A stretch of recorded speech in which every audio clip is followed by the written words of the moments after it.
zboží po jednotlivcích, z nichž každý nesl 1 nebo 2 kila. Znamenalo to, že pro přepravu pouhých několika tun bylo třeba 1000 pašeráků. Když se v západním světě začala kvůli islámskému fundamentalismu zpřísňovat bezpečnostní pravidla, začalo se také čím dál větší množství zavazadel podrobovat prohlídce rentgenem a jejich ilegální obsah býval odhalen. To vedlo ke změně strategie a zboží se začalo přepravovat v žaludku.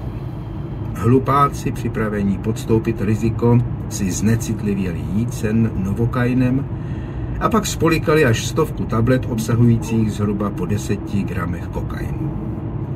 Některým pukly vnitřnosti a oni s pěnou u úst dokonali na podlaze letištní haly. Jiné nahlásili všímavé letušky, kterým neuniklo, že cestující během letu na dlouhou vzdálenost nechce jíst ani pít. Takoví byli odvedeni stranou, byl jim podán fíkový sirup a následně museli použít toaletu s filtračním sítem na dně. Americké i evropské věznice pod jejich přívalem praskaly ve švech. Přesto jich přes 80% uniklo čistě díky onomu ohromnému množství a také díky tomu, jak je Západ posedlý občanskými právy. Jenže potom dopadla na Suárezova předchůdce druhá rána.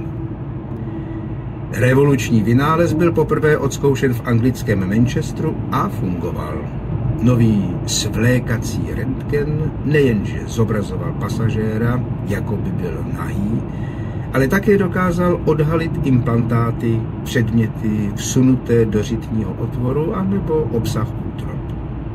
Přístroj byl tak tichý, že se dal nainstalovat pod přepážku pasové kontroly, takže si další úředník ve vedlejší místnosti mohl držitele pasu prohlédnout od hrudníku polítka. Jakmile se tento druh kontroly začal zavádět na čím dál větším počtu západních letištních a námořních terminálů, poměr zadržených pašeráků rapidně stoupl.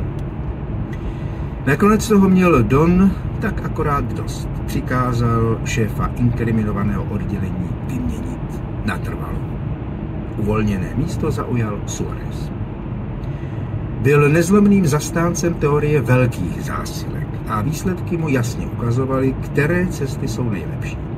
Pro Spojené státy to bylo hladinovým plavidlem nebo letadlem přes Karibik do severního Mexika nebo jižního postranního výběžku Spojených států, přičemž zboží většinu cesty přepravovali obchodní nákladní lodě a ještě na moři je předali nějakému soukromému plavidlu, jimiž se pobřežní vody na obou stranách Spojených států jen hemží, od rybářských lodí přes motorové čluny a jachty až po výletní lodě.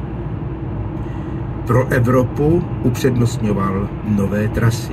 Nikoli přímo z Karibiku do západní a severní Evropy, kde množství zadržených zásilek přesahovalo 20%, ale přímo na východ, k onomu půlkruhu zkrachovalých států, které tvoří západní pobřeží Afriky. Jakmile tam zboží změnilo majitele a kartel dostal zaplaceno, bylo už na kupcích, aby zásilku rozdělili na menší části a přepravili přes pouště na sever k pobřeží Středozemního moře a pak do jižní Evropy. A ze všeho nejraději měl onu nevelkou bývalou portugalskou kolonii sužovanou civilními válkami, ono drogové doupě známé jako Guinea Bissau. Přesně k témuž závěru pomalu dospíval i Karl Dexter, který seděl ve Vídni s kanadským protidrogovým bojovníkem Walterem Kempem z Úřadu Spojených národů pro drogy a kriminalitu. Čísla UNODC se téměř dokonale shodovala s těmi od Tima Manirea z Lisabonu. Západní Afrika, která teprve před pár lety začala přijímat zhruba 20% kolumbijského kokainu určeného pro Evropu, ho teď dostávala už přes 50%. Ani jeden z mužů, kteří spolu seděli u stolku v Prátru, ovšem nemohl vědět, že Alfredo Suárez už toto číslo zvýšil na celých 70%. Celkem 7 přímořských republik v západní Africe spadalo do policejní kategorie podezřelé. Senegal, Gambie, Guinea-Bissau, Guinea, Sierra Leone, Libérie a Ghana. Poté, co byl kokain přepraven vzduchem či po moři přes Atlantik do západní Afriky, putoval desítkami různých cest a pomocí desítek různých lstí na sever. Část se přepravovala rybářskými loděmi podél pobřeží Maroka a následovala starou stezkou konopí. Další zboží překonalo letecky Saharu na severoafrické pobřeží a odtud se v malých plavidlech dopravovalo kolem Herkulových sloupů španělské mafii nebo kalábrijské Ndrangetě, která čekala v přístavním městečku Joya Tower. Některé zásilky absolvovaly vyčerpávající cestu silničním vlakem z jihu na sever Saharou. Obzvláště podezřelé byly pak libijské aerolinky Afrikiyah, které spojují 12 velkých západoafrických měst s Tripolisem, jejíž od Evropy dělí jen trocha vody. Pokud jde o přepravu na sever do Evropy, prohlásil Kemp, jedou v tom všichni stejným dílem. Ale pokud jde o příjem zásilek z druhé strany Atlantiku, suverénně vede Guinea-Bissau. Možná bych tam měl vyrazit na obhlídku, zamyslel se Dexter. Pokud pojedete, buďte opatrný, varoval ho Kanaďan. Připravte si hodně dobrou krycí historku.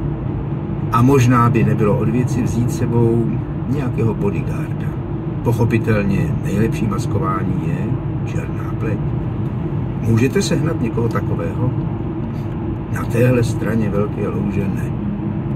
Kemp naškrábal na ubrousek jméno a číslo. Zkuste se na něj v Londýně obrátit, je to můj přítel. Dělá do Soka. A hodně štěstí, budete ho potřebovat. Carl Dexter sice o britské agentuře pro boj s organizovaným zločinem zatím neslyšel, ale to se mělo změnit.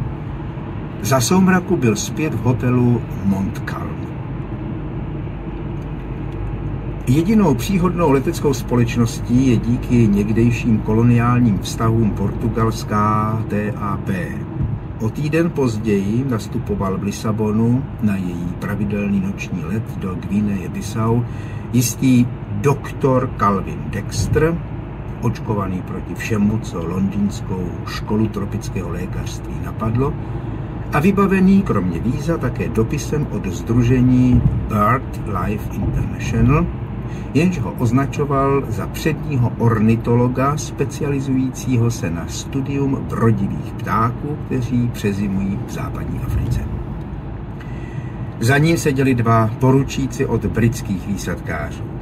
Dozvěděl se, že Soka sdružuje pod jednou střechou bezmála všechny orgány, které se zabývají bojem proti organizovanému zločinu a proti terorismu.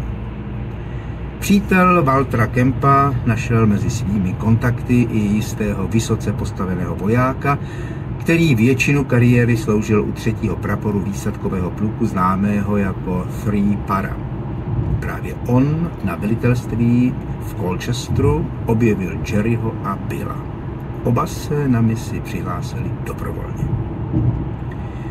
Teď už ovšem nebyli Jerry a Bill, teď byli Kwame a Kofi.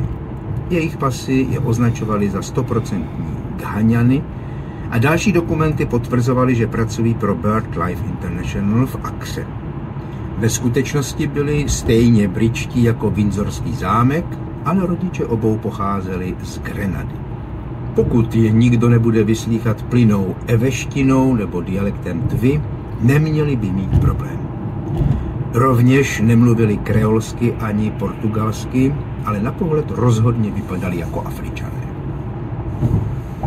Když linkové letadlo dosedlo na letištní plochu v Bissau, bylo po půlnoci a kolem panovala neproniknutelná tma. Většina pasažérů měla namířeno dál do São Tomé a jen malá skupinka se v tranzitní hale oddělila k pasové kontrole. Dexter kráčel v čele. Úředník za přepážkou prolistoval kompletně celý nový kanadský pas, bedlivě si prohlédl gvinejské vízum, schoval v dlani 20eurovou bankovku a kývl na Dextra, že může pokračovat. Potom pokynul jeho 2 společníkům. Avec moi, pronesl Dexter a dodal, conmigo. Francouzština ani španělština nejsou portugalština, ale význam byl jasný. A Dexter se žoviálně usmíval na všechny kolem. Úsměv obyčejně zabírá. Přistoupil k němu služebně starší úředník. Qu'est-ce que vous faites en Guinée? Zeptal se. Dexter předstíral potěšení. Vylovil z batohu hrst brožůrek o volavkách, kolpících a dalších ze 700 000 vodních ptáků, kteří v rozlehlých bažinách a mokřinách Gvineje Bissau přezimují. Úředník znuděně odvrátil pohled a mávl, že mohou všichni pokračovat. Venku nečekali žádné taxíky. Stál tu ale nákladák s řidičem a za 50 eur se v těchto končinách dostanete hodně daleko. Hotel Malajka? Zeptal se s nadějí Dexter. Řidič přikývl. Když se přiblížili k městu, Dexter si povšiml, že je bezmála celé setmělé. Bylo vidět jen pár světélek. Armádou nařízený zákaz vycházení? Ne, prostě není elektřina. Světlo po setmění či proud v libovolnou denní hodinu mají jen budovy s vlastním generátorem. Hotel Malajka naštěstí patřil mezi ně. Trojice se zapsala a odebrala se na pokoje prospat zbytek noci. Těsně před úsvitem někdo zastřelil prezidenta. Jako první si toho jména všiml počítačový expert projektu Cobra Jeremy Bishop. Podobně jako lidé posedlí kvízy všeobecných znalostí, prolézají slovníky, encyklopedie a atlasy a nasávají informace, na které se je nikdy nikdo nezeptá, Bishop, který neměl žádný společenský život, prolézal kyberprostor. Ne, že by surfoval po internetu, to by bylo příliš jednoduché. Obyčejně se nenápadně a bez velké námahy nabourával lidem do databází, aby se podíval, co tam je. Jednoho pozdního sobotního večera, kdy si celý Washington venku užíval začátek svátků, on seděl před monitorem a pronikal do seznamu pasažérů z bogotského letiště. Na jedno jméno narazil už po několikáté. Dotyčný létal pravidelně každých 14 dnů z Bogoty do Madridu. Vracel se na nejvýš o 3 dny později. Tudíž ve španělském hlavním městě nikdy nestrávil víc než 50 hodin. Na dovolenou málo, na pouhou zastávku na cestě do nějakého vzdálenějšího cíle až příliš. Bishop se jeho jméno pokusil vyhledat v seznamu osob, o nich se vědělo, že jsou zapojené do obchodu s kokainem. V seznamu, který DEA získala od kolumbijské policie a postoupila ho centrále projektu Cobra. Jméno tam nenašel.